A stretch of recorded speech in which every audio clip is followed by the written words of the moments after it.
Damon Fordham, Professor of History at Virginia College in Charleston, South Carolina. Here to talk to you today about a story from my book entitled True Stories of Black South Carolina. And the story deals with the Charleston race riots of 1919, a very little known event in American history.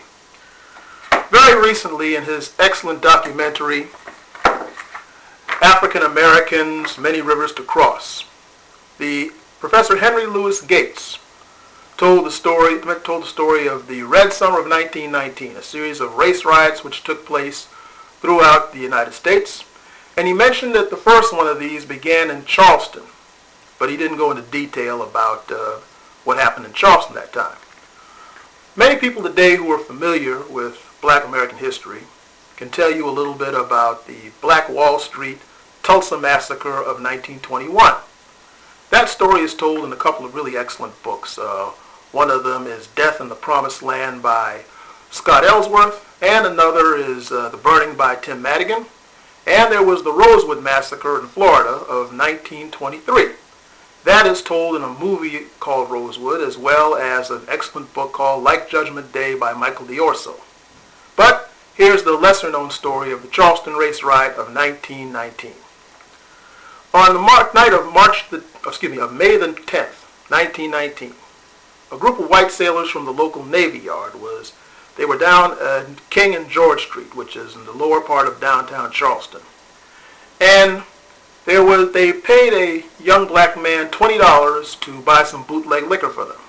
Well, guess what? He never showed up. So, after they realized they'd been cheated out of their money, rumors spread that a black man had killed a couple of white sailors, and as was often the case in those days, they got kind of violent about this. And soon the white sailors went on a rampage on King Street, which is Charleston's main thoroughfare. And they went around randomly attacking black residents, dragging them off the streetcars and beating them in the streets. Two local black men, Isaac Doctor and William Brown, were known to have been shot to death by the sailors. And W.G. Ferdy, an African American who owned a barber shop on 305 King Street, had his shop destroyed by the growing mob. The Charleston News and Courier of May the 11th, 1919 also added, persons seated in a fashionable restaurant were unwilling spectators of all of this. The legendary Charleston civil rights leader, Miss Septima Clark, who in the 1960s was the education director of Martin Luther King's SCLC. She helped educated adults so they could learn to read and write and register to vote. She was 21 years old when all this took place. And in 1981, she told what happened to an interviewer by the name of Peter Wood. We had trolley cars then, and these sailors got on and started beating every black person they could find. They killed one or two of them. That Sunday night, nobody could go out. You had to stay in. The Citadel Square, which is now known as Marion Square Park, was filled with screaming and hollering, and we ran back into the house. However, many black Charlestonians retaliated against this violence. You see, these sailors made a terrible mistake. They took this violence to Charleston's east side. And then as now, if you know anything about Charleston, those folks on the east side, they don't play.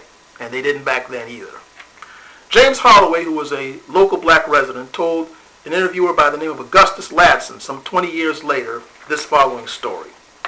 When the news went out in the Negro community what was happening, armed men came running through the streets with knives, hammers, hatchets, guns, razors, and sticks, and wholeheartedly joined the fight. On every street in that section, blood was shed. Negroes and white boys who were eager for excitement entered and fought until they were beaten and exhausted. He also added this interesting anecdote. He recalled that when one officer was asked if he did not search and disarm cars that were filled with blacks for guns as he was ordered to, the patrolman responded, "Yes, sir, but every car I stopped was filled with either revolvers or guns, which were pointed directly at me." You see, when people talk about the race riots of this period and racial incidents and so forth, there's one detail that's often left out. You see, it's often portrayed as if the whites went in and just totally destroyed the black communities with no one fighting back and all that. Well, there were many cases where the African Americans back then gave as good as they got in retaliation for these things. That's a very little known part of the story. Anyway, Charleston's Mayor Tristan Hyde heard about this event, and he was like, oh no, I'm not having this in this city. Because he understood the numerical majority of the black population of Charleston, and he knew he'd have a mess on his hands if this thing went way too far. So he called out the National Guard as well as the Marines. And the Marines and the local police stopped the riot by the next morning.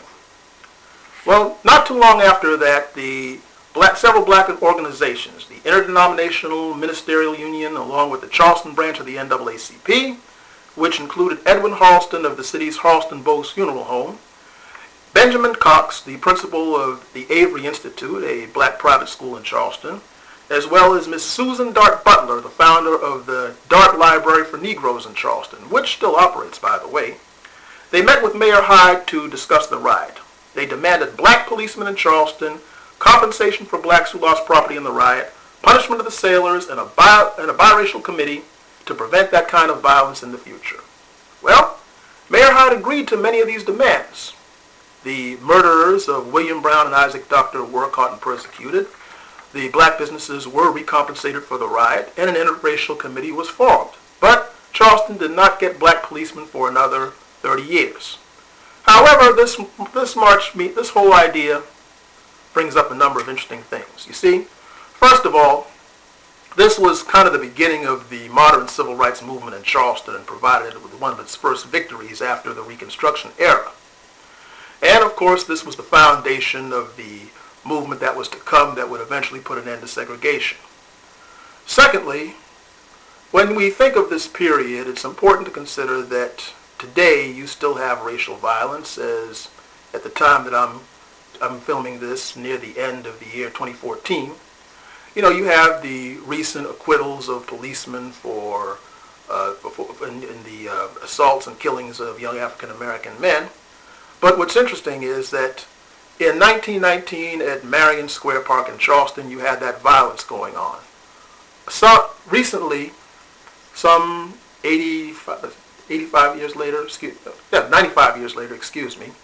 you had a march against the recent violence in Charleston that was attended by people by both races. And recently, when you see these type of events like Trayvon Martin, Michael Brown, and Eric Gardner, the recent police killings that we talked about earlier, as well as the racial violence with Trayvon Martin, yes, there are some violent protests, unfortunately, and yes, unfortunately, there are some riots over that. But now you see a situation where people of both races are coming together to protest this kind of thing. And then 95 years later, where you once had the racial violence going on in Marion Square Park, to see an interracial group come together to protest racial violence says a lot about how, even though you have these type of incidents happening today, the fact that people on both sides are willing to come together to speak out against them will hopefully keep events such as the Charleston Race Riot of 1919 and the Tulsa Massacre and the Rosewood Massacre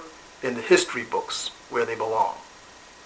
This is Damon Fordham talking about the Charleston Race Riot of 1919, and you can learn more about it by reading the chapter in my book, True Stories of Black South Carolina. Thank you.